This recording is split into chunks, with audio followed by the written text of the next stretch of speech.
Hello friends, welcome to my channel. Friends, డ్వాక్రా మహిళల కోసం కూటమి ప్రభుత్వం త్వరలో కొత్త పథకాన్ని అమల్లోకి తీసుకురానుంది అని మనకి ఒక కొత్త అప్డేట్ అయితే వచ్చింది.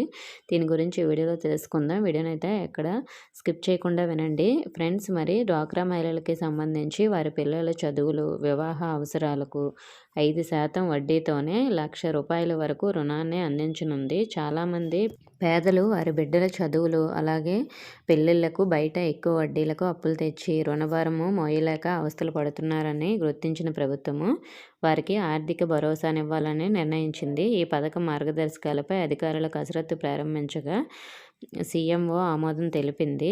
మార్చి 8న మహిళా దినోత్సవం రోజున లేదా మరో తేదీన సీఎం చేతుల మీదుగా ఈ పథకాన్ని ప్రారంభించాలని యోచిస్తున్నారు. ఈ పథకాన్ని గ్రామీణ పేదరిక నిర్మూలన సొసైటీ సెర్ఫ్ పరిధిలోని స్త్రీనిధి సంస్థ ద్వారా అమలు చేయనుంది.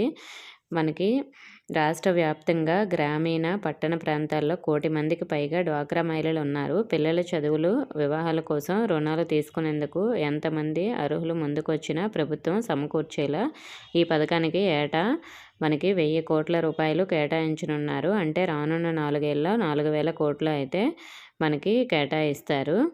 దీనికి సంబంధించి నిధుల సమీకరణపై సెర్ప్ అధికారులు కసరత్తు చేస్తున్నారు. సో మరి మనకి ఈ విధంగా అయితే రుణాలు అయితే ఇస్తారండి డ్వాక్రా మహిళలకు 5% వడ్డీతోనే. అంటే మనకు వచ్చే డ్వాక్రా లోన్ కాకుండా ఇది మన అవసరాల కోసం ఎక్స్ట్రా అమౌంట్ అన్నమాట. 5% వడ్డీతో మనకి ఈ అమౌంట్ అనేది ఇస్తారు లోన్గా. తిరిగి మనం వడ్డీతో సహా చెల్లించాల్సి ఉంటుంది. ఇప్పుడు డ్వాక్రా లోన్ ఎలా చెల్లిస్తున్నారో ఆ విధంగానే.